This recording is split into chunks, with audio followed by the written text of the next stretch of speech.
اعوذ باللہ من الشیطان الرجیم بسم اللہ الرحمن الرحیم الحمدللہ رب العالمین۔ جیسا کہ آپ جانتے ہیں کہ انسان کی جو تعریف کی جاتی ہے معمولاً علم منطق میں اور فلسفے کے اندر، وہ یہ ہے کہ انسان ایک ایسی ذات ہے کہ جو فکر کرنے والا ہے۔ عربی میں اگر اس کو ٹرانسلیٹ کیا جائے تو کہا جاتا ہے الانسان حیوان ناطق، یعنی انسان ایک ایسی زندہ ذات ہے کہ جو نطق کرتا ہے۔ یہاں پر نطق یعنی فکر کرنے سے عبارت ہے، یعنی انسان جو ہے وہ متفکر ہے، فکر کرتا ہے۔ انسان کی خاصیت اور ذات کا حصہ ہے فکر کرنا۔ باقی جتنے بھی انسان کے علاوہ حیوانات ہیں وہ فکر نہیں کر پاتے جس طرح کے انسان فکر کرتا ہے۔ تو اسی فکر کا نتیجہ ہے کہ بہت ساری فلسفیاں وجود میں آئی، بہت سارے ورلڈ ویو سامنے آئے۔ علم نے جو ہے وہ ترقی کی، اور علم جیسے جیسے آگے بڑھتا گیا بہت سارے نظریات سامنے آئے، بہت سارے مکاتب، اسکول آف تھاٹس جو ہیں وہ وجود میں آتے ہیں، اور آہستہ آہستہ علم جو ہے وہ اصطلاحوں میں بدلنا شروع ہوا۔ چونکہ علم کو اصطلاحوں کی زبان میں مختلف وجوہات کی بنا پر بیان کیا جاتا ہے۔ ان میں سے ایک وجہ یہ ہے کہ کیونکہ اصطلاح کی زبان جو ہے وہ اس کے ذریعے ایک علم کو جلدی دوسرے تک منتقل کر دیا جاتا ہے، مختصر طور پر بہت سارے مطالب جو ہیں وہ منتقل ہو جاتے ہیں دوسروں تک، اپنی بات جو ہے اچھے انداز میں پہنچائی جاتی ہے۔ تو لہٰذا علم کے اندر ایک جو سیرت بن گئی مفکرین کی، فلاسفہ کی، علماء کی، دانشوروں کی، وہ یہ ہے کہ جب بھی کسی علم کے اندر داخل ہوتے ہیں تو اس کے اندر مختلف اصطلاحات اور ٹرمز جو ہیں وہ یوز کرتے ہیں۔ اس کے علاوہ بھی بہت سارے عوامل ہیں اصطلاحات کی زبان میں بات کرنے کی، کہ ابھی چونکہ ہمارا موضوع یہ نہیں ہے اس کے اوپر گفتگو نہیں کرتے۔ ظاہر سی بات ہے جب ٹرمز یوز ہو رہی ہیں تو اب اگر کوئی انسان اس میدان کے اندر پڑھا ہوا نہیں ہے، اس میدان کے اندر وارد نہیں ہے، نیا ہے یا داخل ہونا چاہتا ہے اس میدان کے اندر، تو ٹرمز چونکہ اس کے لیے واضح نہیں ہے، اگر وہ بغیر جانے جو ہے اس کتاب کا مطالعہ کرے گا، اس علم کا مطالعہ کرے گا، تو اس کو وہ کتاب سمجھ میں نہیں آئے گی، سر درد ہو جائے گا، سختی ہوگی سمجھنے کے اندر۔ تو یہاں پر پھر ضروری ہوتا ہے کہ انسان جس بھی علم میں داخل ہونا چاہتا ہے اس علم کی اصطلاحوں کو جانے، سیکھے، تاکہ اس علم کو اچھے طریقے سے سمجھ پائے اور پھر اس کو آگے بیان کر پائے۔ اسی سیرت کے اندر جو ہے وہ فلسفہ اسلامی بھی آتا ہے، کہ ایک پوری تاریخ ہے فلسفے کی کہ کیسے آغاز ہوا اور اسلام کے اندر کیسے داخل ہوا، پھر فلاسفہ اسلامی کون کون سے ہیں اور کیسے فلسفہ اسلامی جو ہے وہ وجود میں آتا ہے، اور کیا کیا مبانی ہیں اس کے اندر، کیا کیا اصطلاحیں ہیں، کہ یہ ایک تفصیلی گفتگو ہے کہ بعض درسوں میں بیان کر بھی چکا ہوں، اور مزید بھی دروس کا سلسلہ جو ہے وہ جاری ہے، انشاءاللہ آپ کی خدمت تک پہنچتا رہے گا۔ تو فلسفہ اسلامی کے اندر بھی بہت ساری اصطلاحات جو ہیں وہ استعمال ہوتی ہیں، اس کی اپنی ٹرمز ہیں۔ جو انسان فلسفہ اسلامی سے آشنا ہونا چاہتا ہے ضروری ہے کہ وہ ان اصطلاحوں کو جانتا ہو، کیونکہ اگر وہ ان اصطلاحوں کو نہیں جانتا ہوگا تو صحیح طریقے سے استفادہ نہیں کر پائے گا، صحیح طریقے سے سمجھ نہیں پائے گا۔ تو اس چیز کو دیکھتے ہوئے بعض علماء پھر یہ کوشش کرتے ہیں کہ ایک علم کو سکھایا جائے بغیر اصطلاحوں کے، ایسے انسان کو کہ جو بالکل نیو انٹری کر رہا ہے اس میدان کے اندر، مثلا فلسفے میں اگر وہ وارد ہو رہا ہے پہلی دفعہ، تو پھر ایک ایسی کتاب اس کے سامنے رکھی جائے کہ جو بغیر اصطلاحات کے ہو، تاکہ اس کو سمجھنے میں مشکل نہ بنے، اصطلاحات میں نہ پھنس جائے، وہ ڈائریکٹ جو ہے وہ مطلب کی طرف جائے اور اس کو سیکھے، اور پھر اس کے بعد جو بعد والی کتابیں ہیں اس کو پھر سیکھے اور آسانی سے پھر وہ ٹرمز کے ذریعے مطالب کو سمجھ پائے گا آ کر۔ تو یہ کوشش جاری رہتی ہے اور ابھی بھی جاری ہے اور جاری رہے گی۔ جیسے مثلا فزکس کے اندر بھی دیکھ لیں، کیمسٹری کے اندر بھی دیکھ لیں، ابتدائی جو کتابیں لکھی جاتی ہیں کسی کو سکھانے کے لیے کہ جو سائنس کے میدان کے اندر مہارت نہیں رکھتا ہے، ابھی داخل ہونا چاہتا ہے، تو وہ بغیر اصطلاحات کے بات کر رہے ہوتے ہیں، اور جیسے پھر اگلا سٹیپ آتا ہے تو اس میں پھر اصطلاحات کے اندر گفتگو ہونا شروع ہو جاتی ہے۔ علم کو آسان کرنے کا جو ایک سلسلہ دانشوروں کے اندر موجود ہے، اس سلسلے کی ایک کڑی ایک یہ کتاب بھی ہے کہ جس کا آج تعارف کرانے جا رہا ہوں۔ کتاب کا نام ہے برہان سے عرفان تک۔ اس کتاب کو جناب استاد اصغر طاہر زادہ صاحب نے تحریر فرمایا ہے، ایران کے مشہور دانشوروں میں ان کا شمار ہوتا ہے۔ انتہائی آسان زبان کے اندر یہ مطالب کو بیان کرتے ہیں۔ بنیادی طور پر یہ یونیورسٹی کے پروفیسر ہیں، انہوں نے جو تعلیم حاصل کی ہے وہ یونیورسٹی کے اندر حاصل کی ہے، لیکن اپنی یونیورسٹی کی تعلیم کے ساتھ ساتھ انہوں نے مدرسے کی تعلیم جو ہے وہ جاری رکھی، پرائیویٹ ایجوکیشن کے طور پر اپنے اس یونیورسٹی کے تعلیم کے اندر سے جو وقت بچتا تھا اس سے استفادہ کیا انہوں نے، اور مختلف علماء سے جو ہے درس لیا، بنیادی جو تعلیم ہے حوزے کی وہ حاصل کی۔ پھر اس کے بعد ان کا جو شوق تھا وہ فلسفہ و عرفان کے اندر تھا، انہوں نے اپنے آپ کو فوکس رکھا فلسفہ عرفان کے اندر، اور مختلف اساتذہ سے استفادہ کیا جو ریکارڈڈ دروس سے ان کے ذریعے انہوں نے اپنی تعلیمی سفر کو تیزی سے طے کیا۔ تو چونکہ یہ یونیورسٹی کے ساتھ تعلق رکھتے تھے، اور یونیورسٹی کے جو پروفیسر ہوتے ہیں ان کے اندر ایک خصوصیت جو پائی جاتی ہے، اگر وہ مہارت رکھتے ہوں یونیورسٹی کی تعلیم کے اندر، یونیورسٹی کی تدریس کے اندر، وہ یہ ہے کہ وہ مطالب کو آسان کرنا جانتے ہیں، چاہے کتنا ہی مشکل مطلب کیوں نہ ہو، وہ اس کو آسان کر کے بیان کرنے کی صلاحیت رکھتے ہیں۔ تو جناب استاد اصغر طاہر زادے کے اندر بھی یہ صلاحیت موجود تھی اور ہے، اور اس کتاب کے اندر فلسفی مفاہیم کو انتہائی سادہ اور آسان فہم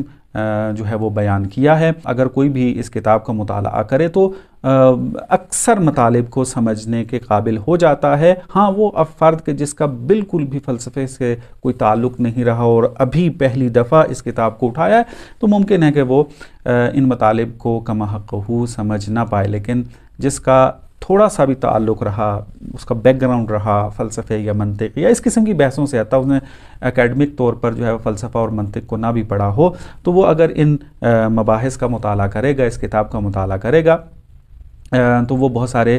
مطالب کو سمجھ جائے گا۔ یہ کتاب جو ہے 2 بنیادی مطالب کے اوپر مشتمل ہے، اور انتہائی اہمیت کے حامل ہیں یہ مطالب۔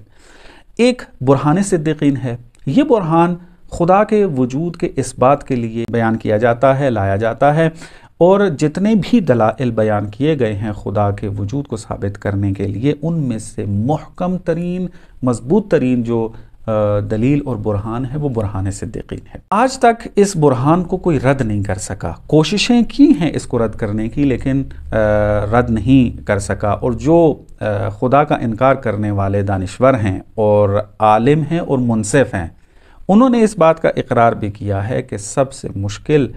جو برہان ہے ہمارے لیے کہ جس کو ہم رد نہیں کر سکتے ہیں، وہ یہی برہان صدیقین ہے۔ اگرچہ وہ برہان صدیقین کا نام نہیں لیتے، برہان امکان و وجوب کا نام لیتے ہیں، لیکن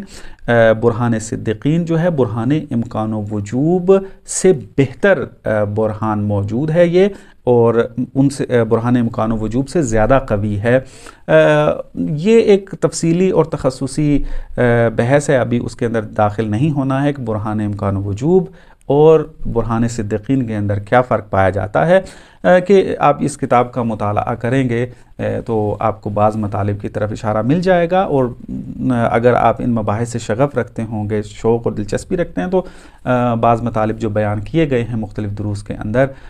وہاں اگر آپ رجوع کریں گے تو آپ کو معلوم ہو جائے گا۔ تو ایک بنیادی مطلب جو اس کتاب میں کھولا گیا اور اس کو آسان کر کے بیان کرنے کی کوشش کی گئی، وہ برہان صدیقین ہے۔ یہ دلیل اگر صحیح طریقے سے سمجھ میں آ جائے تو انسان جو ہے وہ خدا کے وجود کے اوپر یقین حاصل کر سکتا ہے، اور جو خدا کا انکار کرتے ہیں ان کو جواب دینے کی صلاحیت بھی آ سکتی ہے، اگر اس برہان اور دلیل کو صحیح طریقے سے وہ سمجھ پائے۔ تو جناب استاد اصغر طاہر زادہ صاحب نے اس برہان کے اوپر بڑی محنت کے ساتھ اس کو آسان فہم کر کے بیان کیا ہے تاکہ ہر کوئی اس کو سمجھ پائے۔ بہت سارے مطالب بیان کیے ہیں، بہت ہی توجہ طلب اور دلچسپ مطالب ہیں۔ اور دوسرا جو بنیادی مطلب اس کتاب میں بیان کیا گیا ہے وہ ہے حرکت جوہری کے حوالے سے۔ حرکت جوہری اب کیا ہے، آپ خود مطالعہ کریں گے اس کتاب کا، تفصیل سے اس کے اوپر روشنی نہیں ڈالی جا سکتی ہے۔ حرکت جوہری جو ہے ملا صدرہ کے فلسفے کے اندر ایک اہم ترین مبنی ہے، یعنی اگر ایک عمارت اگر آپ دیکھیں تو وہ مختلف جو ستون ہیں ان کے اوپر کھڑی ہوتی ہے۔ تو اب علمی طور پر بھی جو ہے وہ جب کسی کے مکتبہ فکر کو بیان کیا جاتا ہے، کسی کے اسکول آف تھاٹ کو بیان کیا جاتا ہے، تو اس کو علمی ستون سے تعبیر کیا جاتا ہے۔ ملا صدرہ کی جو فلسفہ کی عمارت ہے، اس کے جو مختلف ستون ہیں اہم ترین، ان میں سے ایک ستون حرکت جوہری ہے۔ حرکت جوہری سے بہت سارے نتائج لیے جناب ملا صدرہ نے، بہت سارے مطالب بیان کیے ہیں کہ جس کی طرف تاریخ کے اندر کوئی فلسفی متوجہ نہیں ہو سکا، اور انتہائی خوبصورتی کے ساتھ حرکت جوہری کو ثابت بھی کیا ہے، اور حرکت جوہری کے ذریعے مختلف جو ہیں وہ نتائج لیے ہیں، چاہے وہ معرفتی نتائج ہوں، چاہے وہ غیر معرفتی نتائج ہوں، کہ اس کتاب میں بعض نتائج کی طرف جو ہے وہ اشارہ کیا گیا ہے۔ حرکت جوہری کے حوالے سے بھی اس کتاب کے اندر جو ہیں وہ بڑے دلچسپ سادہ انداز میں مطالب موجود ہیں۔ تو اگر آپ اس کتاب کا مطالعہ کریں گے، یہ جو دو بنیادی مطالب کو فوکس کیا گیا اس کے اندر، خود ان کے ضمن میں کچھ ایسی بحثیں موجود ہیں کہ آپ فلسفہ اسلامی کی اہم ترین جو ٹرمز ہیں ان سے آشنا ہو جائیں گے۔ یعنی اس کتاب کو پڑھنے کا ایک فائدہ یہ ہوگا کہ وہ انسان کے جو فلسفہ اسلامی کا آغاز کرنا چاہتا ہے، شروع کرنا چاہتا ہے، وہ ابھی اصطلاحات سے آشنا نہیں ہے، مباحث سے آشنا نہیں ہے، اگر وہ اس کتاب کا مطالعہ کرے گا تو آہستہ آہستہ اس کو آشنائی ہونے لگ جائے گی، اور جہاں پر بھی کوئی اصطلاح آئی ہے جناب استاد اصغر طاہر زادہ صاحب نے اس کو کھول کر بیان کیا ہے۔ تو جو بھی قدم اٹھانا چاہتا ہے فلسفہ اسلامی کے سمجھنے کی طرف، تو وہ اس کتاب کا اگر مطالعہ کرے گا تو آسانی کے ساتھ وہ بعد والے مراحل کے اندر داخل ہو سکتا ہے اور کتابوں کو پڑھ سکتا ہے۔ اس کتاب کا وہ خوش قسمتی یہ ہے کہ اردو ترجمہ ہو چکا ہے، اور اس کا ترجمہ کرنے والے ہمارے دوست ہیں عزیز جناب مولانا سید سبطین علی نقوی امروہی صاحب نے۔ بیان کے اندر بھی مہارت رکھتے ہیں، قلم کے اندر بھی مہارت رکھتے ہیں، اردو کے اوپر ان کا بہت زیادہ تسلط ہے، اردو کے اندر جو ظرافتیں موجود ہیں ان سے یہ آشنا ہیں۔ ایک خصوصیت جو ان مترجم کے اندر موجود ہے کہ جو اس کتاب کی اہمیت کو اور زیادہ دوبالا کر دیتی ہے، وہ یہ ہے کہ یہ خود جو ہے وہ علم کلام کے ڈپارٹمنٹ سے تعلق رکھتے ہیں۔ اس وقت جو ہے یہ ایم فل کر رہے ہیں علم کلام کے اندر، تو ظاہر سی بات ہے اگر ایک مترجم خود ایک علم کے اندر تعلیم حاصل کر رہا ہو اور دوسری طرف سے وہ جس زبان میں ترجمہ ہو رہا ہے اس زبان کے اندر بھی مہارت رکھتا ہو، اس کے اوپر تسلط رکھتا ہو، تو انسان کو اطمینان ہو جاتا ہے کہ مطالب کو صحیح طریقے سے جو ہے منتقل کیا گیا ہوگا فارسی سے اردو کی طرف، مطالب کے فہم میں غلطی نہیں ہوگی، اس کو اردو کے پیرائے میں لانے کے اندر بھی غلطی نہیں ہوئی ہوگی۔ تو اسی طریقے سے ہے کتاب کا اگر آپ مطالعہ کریں گے تو آپ جس طریقے سے جناب اصغر طاہر زادہ صاحب نے فلسفی مفاہیم کو بڑے آسان فہم کر کے جو ہے وہ بیان کیا ہے، اور جناب سید سبطین علی نقوی امروہی صاحب نے بھی اس کو اردو کے اندر بڑی سلیس اردو کے اندر بیان کرنے کی جو ہے وہ کوشش کی ہے۔ امید ہے اگر اس کتاب کا مطالعہ کریں گے تو فلسفے کی بہت ساری ابحاث سے آشنائی حاصل ہو جائے گی، اور بہت سارے معارف سے آپ آشنا ہو جائیں گے۔ یہ کتاب جو ہے وہ سبیل سکینہ کی طرف سے جو ہے وہ چھپی ہے، ان کا کانٹیکٹ نمبر وغیرہ بھی آپ کو مل جائے گا اگر آپ تھوڑی جستجو کریں گے، کتاب کو آپ خرید کر جو ہے اس کا مطالعہ کریں۔ کوشش ہے، خدا توفیق دے، آپ بھی دعا کریں کہ وہ کتابیں جو معارف سے تعلق رکھتی ہیں، فلسفہ، کلام، عرفان مثلاً تعلق رکھتی ہیں، معاشرے کی سطح کو علمی طور پر بلند کرنے کے لیے ضروری ہوتا ہے کہ کتابوں کو جو ہے زیادہ سے زیادہ معاشرے کے اندر رائج کیا جائے، مطالعہ کرنے کا جو ہے وہ رواج ڈالا جائے۔ اس کے لیے ایک جو کوشش کی جا سکتی ہے وہ یہی ہے کہ بعض کتابیں جو اہم ترین ہیں ان کو تدریس کیا جائے۔ تو انشاءاللہ خدا اگر توفیق دے، زندگی دے، برکت دے وقت کے اندر، تو کوشش ہوگی کہ اس کتاب کو